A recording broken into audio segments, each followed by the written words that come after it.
Et bonjour tout le monde, nouvelle présentation et cette fois-ci on va aller voir un high grade, le RX-78-6 ou G6, le Gundam Mudrock qui de mémoire vient simplement d'un jeu qui est le jeu sur PlayStation 2 Zeonic Front.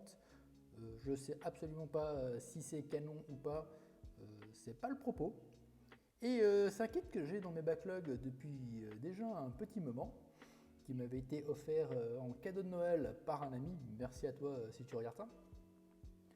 Donc on va aller voir ce kit. Comme d'habitude, on va aller voir les accessoires, les articulations et à la fin voir comment tout ceci s'équipe ensemble. Je cherchais un autre mot mais qui ne revenait plus. Donc sans plus tarder, on va déjà aller voir les accessoires fournis avec le Mudrock. Donc premiers accessoires, on a un jeu de stickers. On a simplement un stickers pour les yeux, les caméras et le V-Fin et du stickers complètement normal pour du marquage. Sur le kit, j'ai seulement déjà mis simplement le stickers pour les yeux, très joli stickers. On a également un bouclier qui est très reminiscent de ce qu'on retrouve par exemple dans les gyms. Gym Sniper, Gym Commando et autres utilisent ce genre de bouclier. La fixation est tout à fait simple. Il n'y a rien d'extraordinaire à dire dessus, relativement plat comme bouclier, pas beaucoup détaillé, mais bon, c'est vraiment pas trop le propos. Un beam rifle avec un design relativement un peu étrange, j'ai envie de dire.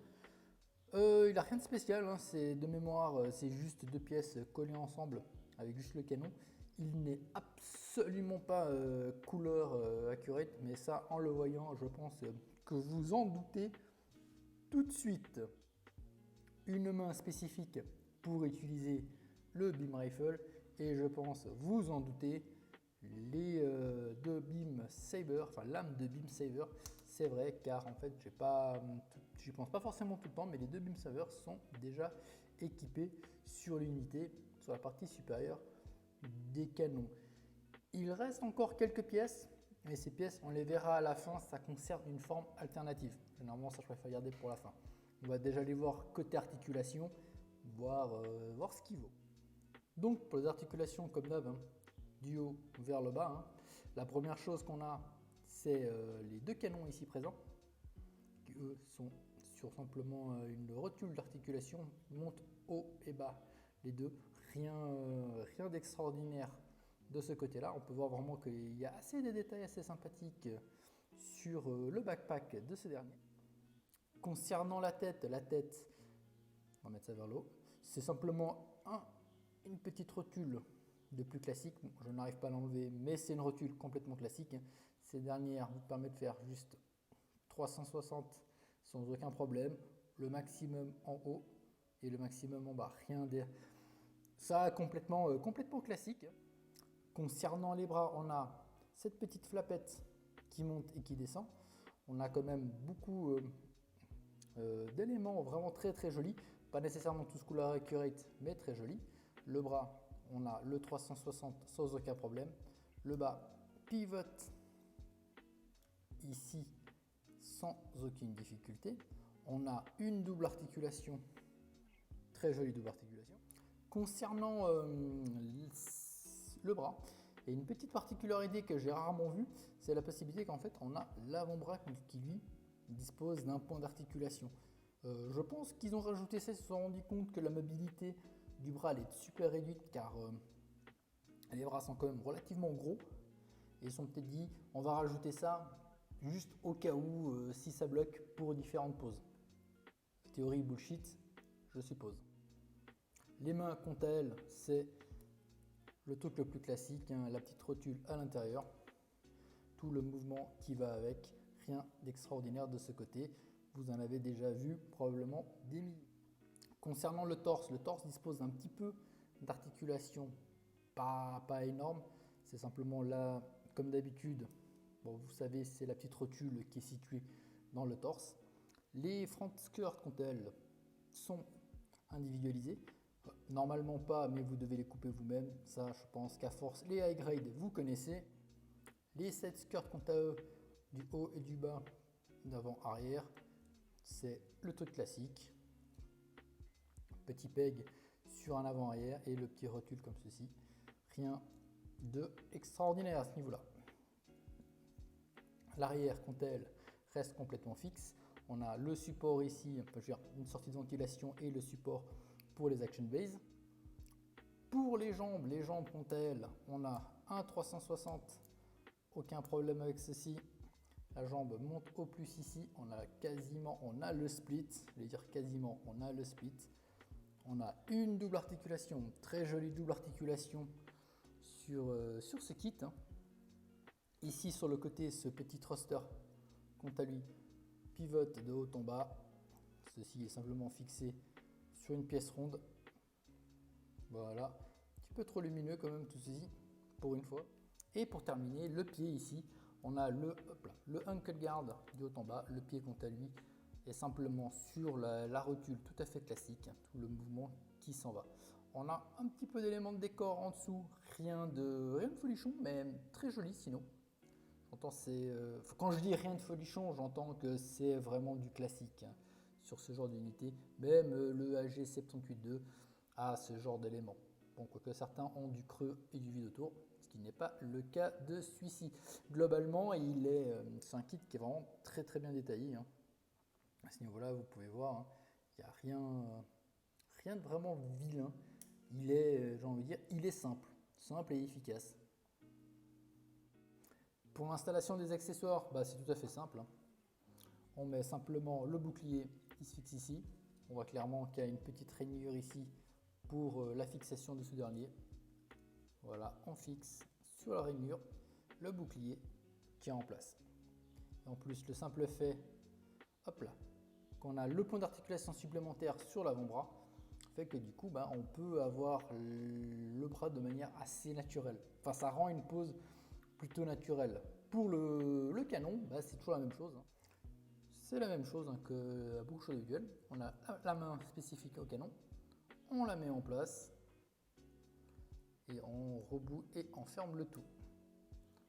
Voilà. Ensuite, il suffit simplement d'enlever la main et de la remettre en place.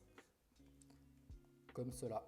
Simple, efficace. Concernant les Beam Saber, vous récupérez simplement celui-ci des deux qui vous intéresse. Vous mettez la lame et sachant que comme il n'y a que deux jeux de main identiques, tout simple. Simple, efficace. Donc, kit simple et efficace, c'est le juste mot du 78.6 Modrock. Kit qui est très simple, il est entièrement basé, la plupart des pièces d'articulation, c'est de la réhute du 78.2 et tous les nouveaux high grade partagent énormément de ces pièces. C'est un kit qui est quand même très simple à construire.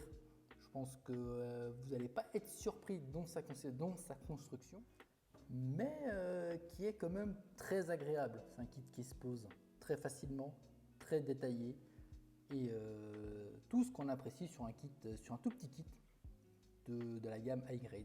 Donc j'ai fait un petit peu le tour de ce que j'avais à dire sur le petit Moonrock. Donc on va juste aller voir pour terminer les dernières pièces qui manquent, que je vais déjà un petit peu vous montrer sans autre, qui sont simplement des pièces destinées à un mode incomplet, car le Modrock tel que vous le voyez, c'est sa version entre guillemets complète. Il dispose de quelques pièces pour avoir la version, je crois qu'ils disent incomplète ou non terminée, je ne sais plus exactement le terme. Je vais vous montrer ça tout de suite et comme ça on pourra boucler cette présentation. Et donc voici le Moonrock dans sa version 1040. Donc comme vous avez pu voir, on a juste changé les épaules, on n'a plus les mêmes et on a enlevé tous les éléments en fait de high mobility du kit. Par exemple, si on regarde la partie intérieure, on avait déjà quelques petits thrusters. Ces éléments ne sont plus présents dans la version incomplète du Moonrock. Donc voilà, là j'ai clairement fait le tour du kit.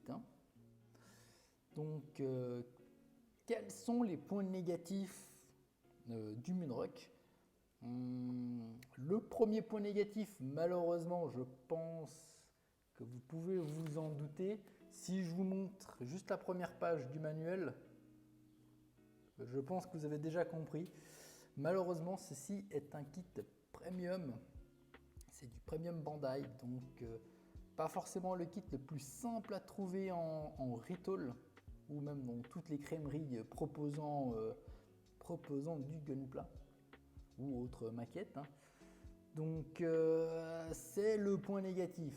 Je ne sais pas combien il a coûté vu que ceci m'a été offert. J'espère pour lui qu'il n'a pas dépensé plus de 30 ou 40 balles pour, parce que ça me ferait mal à mon Kokoro sachant cela.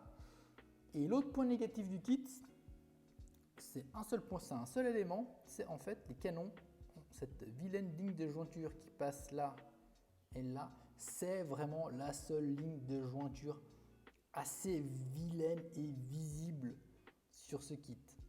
Sinon, tout le reste sur ce kit est, j'ai pas envie de dire exceptionnel, j'ai envie de dire average. Il rentre clairement de ce que vous vous attendiez d'un kit high grade sorti 2020 ou 2019. Donc oui, le Mudrock est un très très bon kit. Si vous le trouvez à un prix assez correct, vous pouvez, je vous le recommande chaudement. Et peut-être comme moi, vous allez essayer d'avoir toutes les versions 1, 2, 3, 4, 5 et 6, sachant que personnellement, il me manque juste la 4 et la 5. Voilà. Donc ça sera tout pour cette petite vidéo. Écoutez, j'espère qu'elle vous aura plu ou du moins qu'elle vous aura appris quelque chose. Si vous avez des questions, n'hésitez pas à poser, à liker, à vous abonner par la suite. Et je vous dis à très bientôt pour une nouvelle vidéo. Allez, à plus!